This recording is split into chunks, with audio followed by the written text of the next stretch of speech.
जय हिंद, जय भारत, जय छत्तीसगढ़। स्वागत है आप सभी के एजुकेशन हब में। आज हम लोग देखने वाले हैं दिल्ली दरबार के बारे में। देखिए, दिल्ली दरबार जो है वो अंग्रेजों में जब भी इंग्लैंड का जो महाराजा या महारानी बनती थी जब भी, ठीक है, तो 1877 से लेकर 1911 तक 3 बार जब ऐसा हुआ तो तीनों बार दिल्ली दरबार लगा। यानी कि इंग्लैंड में राजा रानी बनी तो उसको घोषणा करने के लिए दिल्ली दरबार लगाया जाता था। बहुत बड़ा भव्य आयोजन किया जाता था, बहुत सारे मतलब ताम झाम किए जाते, खर्च किए जाते थे भारतीय पैसों से, ठीक है। तो यह एक राजसी दरबार था। इंग्लैंड के महाराजा या महारानी को जब भी राज तिलक किया जाता था तो उसकी शोभा बढ़ाने के लिए भारत में दिल्ली में जो आज कोरोनेशन पार्क है वहीं पर जो मैदान था उस टाइम पर, ठीक है, 100 साल पहले आज से, तो वहाँ पर दिल्ली में कोरोनेशन पार्क में दिल्ली दरबार का आयोजन किया जाता था।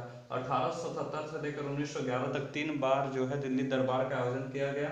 1911 में जो था सम्राट जॉर्ज पंचम बना, ठीक है, जॉर्ज पंचम जब सम्राट बना तो वह स्वयं दिल्ली में दिल्ली दरबार में शामिल होने के आया था। पहला जो दिल्ली दरबार है 1877 में लगा, उसके बारे में देखते हैं, ठीक है। 1877 दिल्ली दरबार जो था वह शाही पद अधिनियम लाया गया, जिसके तहत महारानी विक्टोरिया को भारत की साम्राज्ञी घोषित की गई, ठीक है। महारानी विक्टोरिया इंग्लैंड की साम्राज्ञी थी, लेकिन उस समय पहली बार शाही पद अधिनियम लेकर आया गया, तो महारानी विक्टोरिया को भारत की भी साम्राज्ञी इसमें घोषित कर दिया गया। 1 जनवरी 1877 को दिल्ली दरबार जो है आयोजित किया गया था। उस समय जो भारत का वायसराय था, अधिकारी था, लॉर्ड लिटन था। लॉर्ड लिटन ने इस सबकी व्यवस्था किया था भारतीय पैसों पर, ठीक है। सार्वजनिक तौर से पर जो है महारानी जो था थी उसे पंचम को साम्राज्ञी घोषित, वह उपाधि उसे कैसर ए हिंद की उपाधि दी गई, ठीक है। महारानी जो विक्टोरिया थी, वी लिखा हूँ तो पंचम नहीं है वो। सार्वजनिक तौर पर महारानी विक्टोरिया को महारानी घोषित की गई। सबको अब स्वीकार करना पड़ा, अंग्रेजों के दिन थे इसलिए, और उन्हें कैसर ए हिंद की उपाधि दी गई। बाद में जाकर कैसर ए हिंद महात्मा गांधी जी को भी कहा गया। देखिए 1877-78 में दक्षिण भारत, कैंसर नहीं है ना, कैसर है। दक्षिण भारत में 1877-78 में अकाल पड़ गया, ठीक है।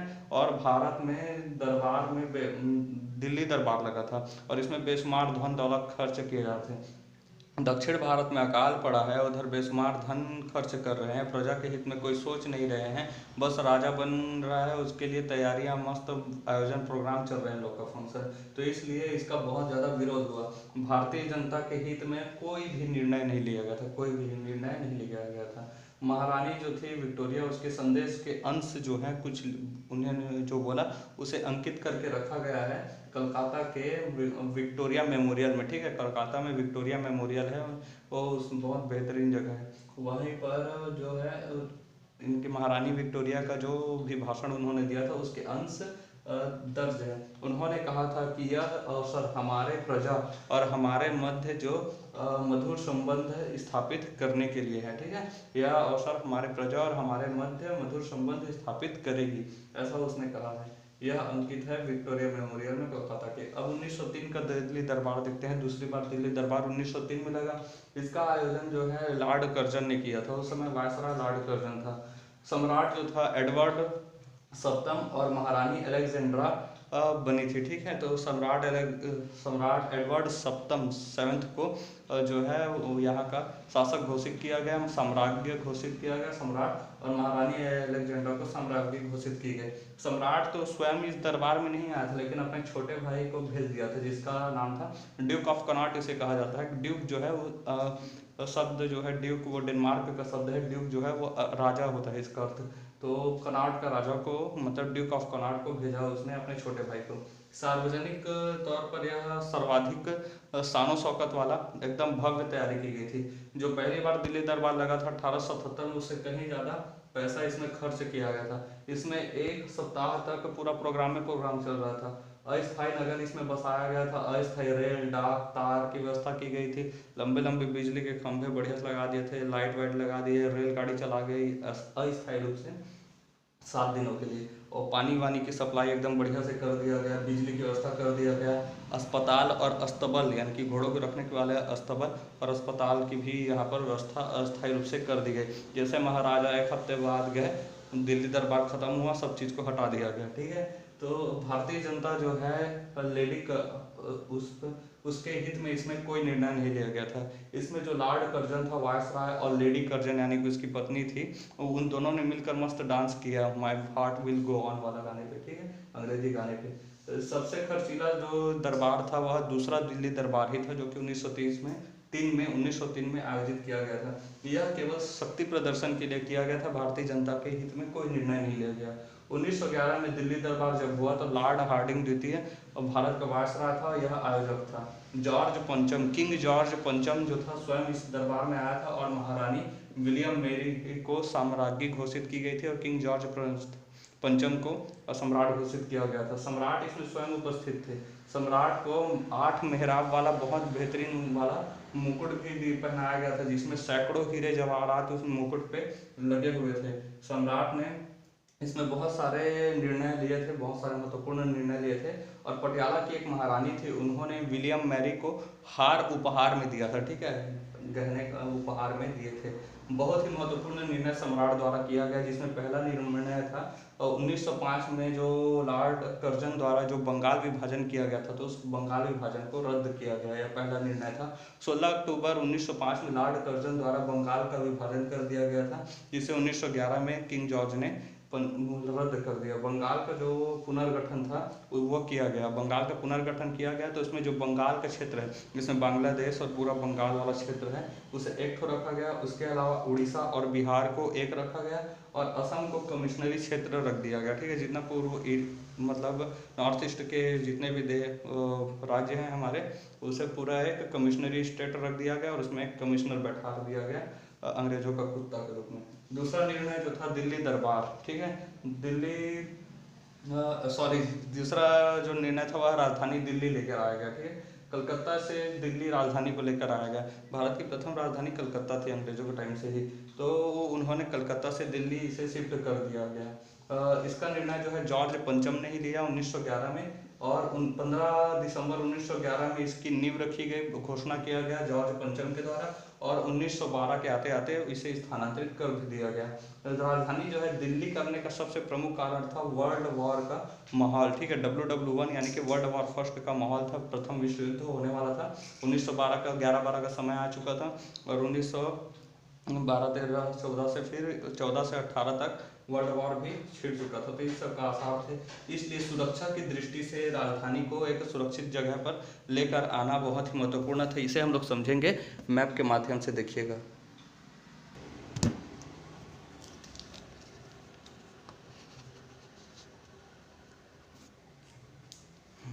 देखिए यहाँ पर जो राजधानी है हमारी, यहाँ पर दिल्ली स्थित है, तो दिल्ली यहाँ पर हमारी राजधानी स्थित है। तो पहले जो है भारत इतना बड़ा पूरा भारत हुआ करता था, बांग्लादेश और पाकिस्तान भी मिले हुए थे, और 1911 में तो यहाँ से म्यांमार भी जो था वह भी हमारा ही हिस्सा हुआ करता था। तो इतना बड़ा बांग्लादेश था, मतलब भारत था हमारा, ठीक है, अखंड भारत जिसे हम कहते हैं, अखंड भारत के रूप में जिसे हम जानते हैं। तो कोलकाता जो है वो यहाँ पर स्थित था हमारा, ठीक है। तो ये जो था सुरक्षा की दृष्टि से थोड़ा समुद्री तट के निकट ही हो जा रहा था, और यहाँ पर जो था दिल्ली जो है इधर से मध्य, इधर से मध्य, इधर से मध्य, और ऊपर उस समय कोई बहुत ज़्यादा खतरा नहीं था, चाइना वाइना उतना टाइम खतरा नहीं था, ठीक है। तो इसे बीचों बीच जो है दिल्ली को शिफ्ट कर दिया गया, इससे सुरक्षित हो गई हमारी राजधानी। दिल्ली मध्य में स्थित था और पूरे भारत पर यहाँ पर से नियंत्रण रखना, पूरे भारत पर नियंत्रण रखना यहाँ से बहुत ही ईजी था, ठीक है। अच्छे से सुविधाएं यहाँ पर से फिर विकसित की गई। देखिए राजनीतिक इतिहास भी रहा है इसका दिल्ली को बनाने का, क्योंकि सल्तनत काल में दिल्ली, मुगल काल में भी दिल्ली ही भारत की राजधानी पूरी तरह से रही है। बंगाल जो था वह राष्ट्रवाद का गढ़ बन चुका था। बंगाल से ही नेताजी सुभाष चंद्र बोस आए, बंगाल से ही स्वामी विवेकानंद जी, बंगाल से ही अरविंद घोष, बंगाल से ही खुदीराम बोस, बंगाल से ही रविंद्रनाथ टैगोर जी, मतलब जितने भी बड़े बड़े लीडर आए वो केवल बंगाल से ही आ रहे थे उस टाइम पर, ठीक है। उसके बाद तो गुजरात से आना शुरू हुआ, आज भी गुजरात का दबदबा बरकरार है, ठीक है।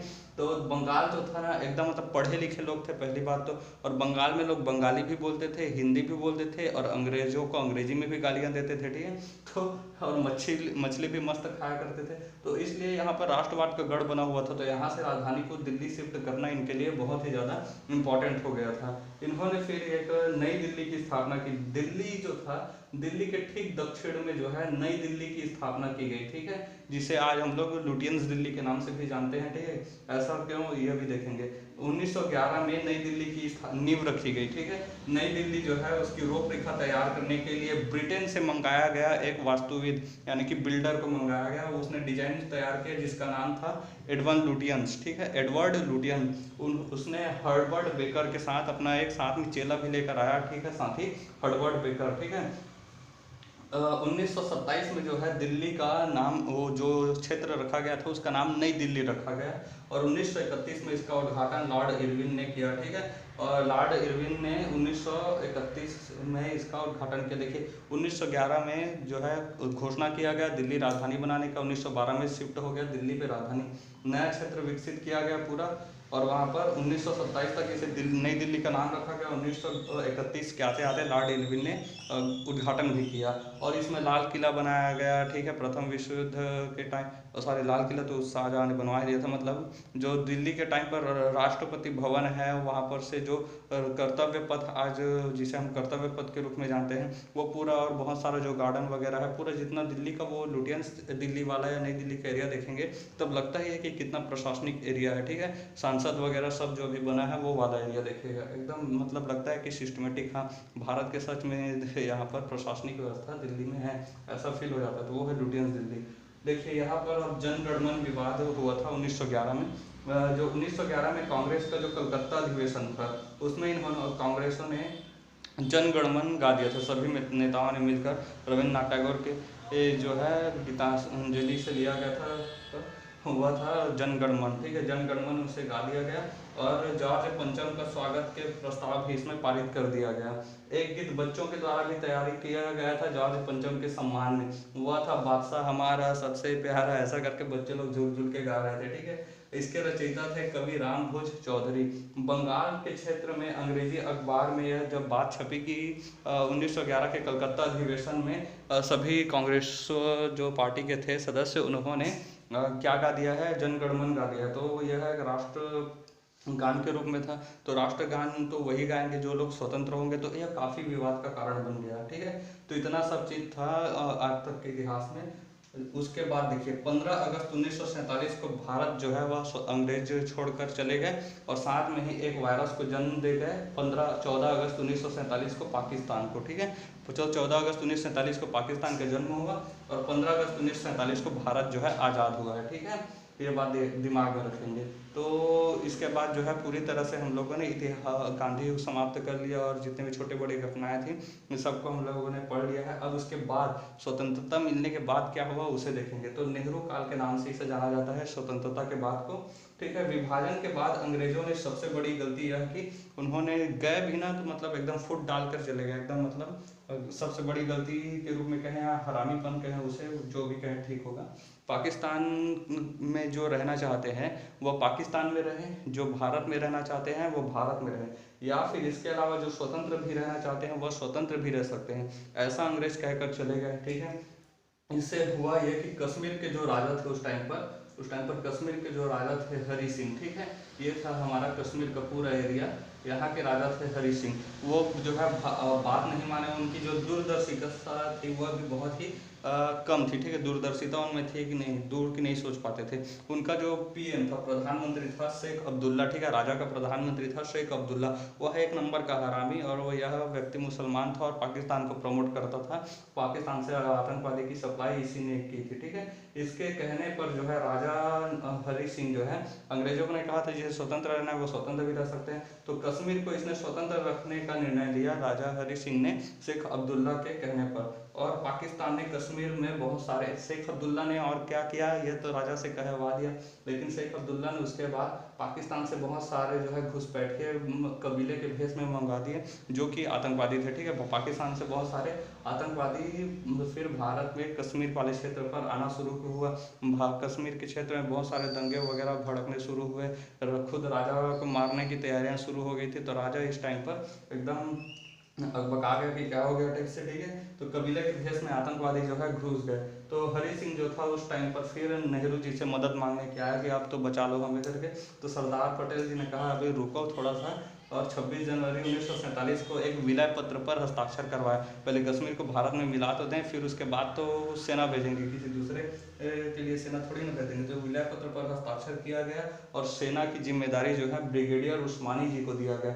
ब्रिगेडियर उस्मानी जी बहुत वीरता से लड़े और कई सारे हजारों आतंकवादियों को वहाँ से मारकर खदेड़ दिया। और पाकिस्तान जो था वह बहुत आगे तक घुस आया था, उसे कई सारे गांव को मुक्त कराया आतंकवादियों से और पाकिस्तानी सेना को मतलब आतंकवादियों को पीछे ढकेल दिया, ठीक है। और लेकिन 1948 तक यह युद्ध चलता रहा और एक बड़ा सा तोप का गोला आकर डायरेक्ट ब्रिगेडियर उस्मानी जी को लगा और इसमें ब्रिगेडियर उस्मानी जी शहीद हुए।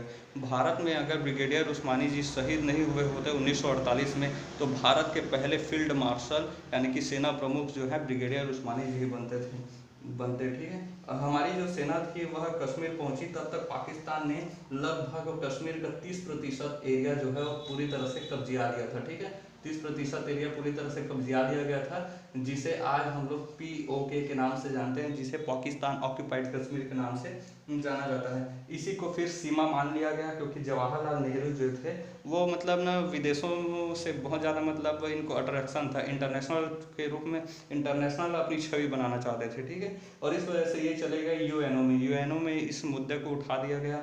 यूएनओ जो था वह था 1945 के बाद जो द्वितीय विश्व युद्ध हुआ उसके बाद एक बहुत सारे देशों का संगठन बनाया गया, जिसे यूनाइटेड नेशन ऑर्गेनाइजेशन के नाम से यूएनओ के नाम से जाना जाता है।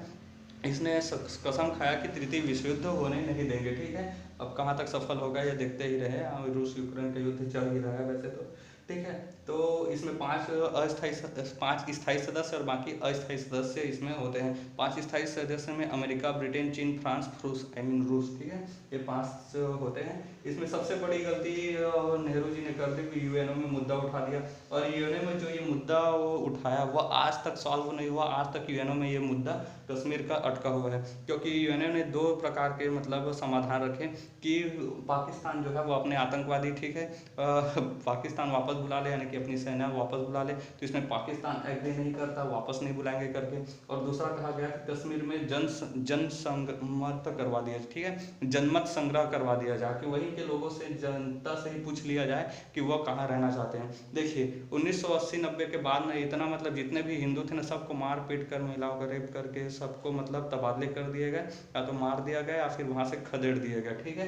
तो वहाँ जितने बचे हुए हैं सब मुस्लिम बचे हुए हैं, और सबकी मानसिकता केवल और केवल पाकिस्तानियों जैसी ही है। तो भारत इसके लिए राजी नहीं होता है, ठीक है। तो सबसे बड़ी गलती ये सब थी, ठीक है। कश्मीर का देखिए उसके बाद जो था शेख अब्दुल्ला के कहने पर राजा हरी सिंह ने कश्मीर में एक अलग संविधान तक बना डाला। कश्मीर में अलग संविधान बनाया, संविधान की मांग की और बहुत सारी शर्तें लाद दी। तो हमने भी कहा कि जो जम्मू कश्मीर की सीमा है वह भारत की सीमा होगी, ठीक है, यह भारत ने कहा। और शेख अब्दुल्ला के कहने पर इसने कश्मीर में अलग संविधान का निर्माण कर दिया, ठीक है। कश्मीर का एक अलग ही संविधान रहेगा। भारत का जो पूरा संविधान है वो कश्मीर में लागू नहीं होगा, ये इसमें कहा गया। राष्ट्रपति का शासन और राष्ट्रीय आपातकाल जो है वह भी कश्मीर पर लागू नहीं होगा, यह कह दिया गया, ठीक है। 2019 में तो इसे हटा दिया गया, धारा 370 हटा के। अगर नहीं हटा होता तो 2020 में आया था कोरोना, ये कश्मीर वाले कोरोना में राष्ट्रीय आपातकाल जो लगा था ना इमरजेंसी, वो भी लगने नहीं देते, ठीक है। तो राष्ट्रीय आपातकाल लागू नहीं था। दूसरे राज्यों के लोग हमेशा के लिए कश्मीर में नहीं बस सकते, दूसरे राज्यों के भारत के किसी राज्य से जाकर कश्मीर में नहीं बस सकते थे, और ना ही वहाँ पर किसी प्रकार की कोई ज़मीन की खरीदी भी नहीं कर सकते थे। देखिए जो पाकिस्तान था, पाकिस्तान की कोई लड़की अगर जम्मू कश्मीर में किसी लड़के से विवाह करती तो उस पाकिस्तानी लड़की को जम्मू कश्मीर की नागरिकता दे दी जाती थी। लेकिन वही काम अगर यानी कि भारत की कोई लड़की जम्मू कश्मीर से किसी लड़के की शादी करती तो उसे जम्मू कश्मीर की नागरिकता नहीं दी जाती थी। कितना बड़ा मतलब घटियापन था इन लोग का। राजा की जो मृत्यु हुई राजा हरी सिंह की, उसकी मृत्यु के पश्चात जम्मू और कश्मीर का पूरा बागडोर था उसके PM यानी प्रधानमंत्री शेख अब्दुल्ला के हाथ में चला गया, ठीक है, उसके मंत्री। और शेख अब्दुल्ला के बाद उसके पुत्र फारूक अब्दुल्ला के पास चला गया, और उसका पुत्र उमर अब्दुल्ला, ठीक है, वह भी वहाँ का मुख्यमंत्री रह चुका है। वर्तमान में जो जम्मू कश्मीर था उसे विशेष राज्य का जो दर्जा देने वाली जो धारा थी, धारा 370, उसे समाप्त कर दिया गया है, ठीक है। धारा 370 को समाप्त कर दिया गया 2019 में, ठीक है, मोदी सरकार द्वारा। और जम्मू और कश्मीर को हटाकर जम्मू को एक क्षेत्र बना दिया गया यहाँ से, ठीक है, पूरी क्षेत्र जो है यहाँ से जम्मू को बना दिया गया, ये गलत हो गया, ठीक है, यहाँ से जम्मू बना दिया गया और इतना क्षेत्र पूरा लद्दाख हो गया। सबसे बड़ा जो क्षेत्र था वो लद्दाख का हो गया और इतना छोटा क्षेत्र जो है वो जम्मू कहलाया। कश्मीर का नामो निशान मिटा दिया गया, ठीक है। ये दोनों क्या हो गए, केंद्र शासित प्रदेश हो गए, जम्मू और लद्दाख, ठीक है। अब जो यूएनओ वाले जो लोग आएंगे वो पूछेंगे कश्मीर में कैसी अशांति है, तो कश्मीर कहाँ है, तो जम्मू में। तो ये वाला एरिया तो पूरा जो है लद्दाख हो गया है। तो कश्मीर के रूप में केवल जम्मू का हिस्सा आएगा। तो जम्मू में हिंदू आबादी ज़्यादा है, तो हिंदू में आकर जब यूएनओ पूछेगा तो कोई टेंशन है, तो सब हिंदू हैं, तो कहेंगे नहीं कोई टेंशन नहीं है। यहाँ पर जाएंगे तो ये तो लद्दाख है, तो लद्दाख में क्या करने जाएंगे, ठीक है। तो ये चाल चली गई है हमारे सरकार द्वारा, जो कि आगे चलकर बेहतरीन सफलता इसमें प्राप्त होगी और फिर से हमें पीओके मिल जाएगा, ठीक है। मिलेंगे नेक्स्ट क्लास में, तब तक के लिए जय हिंद।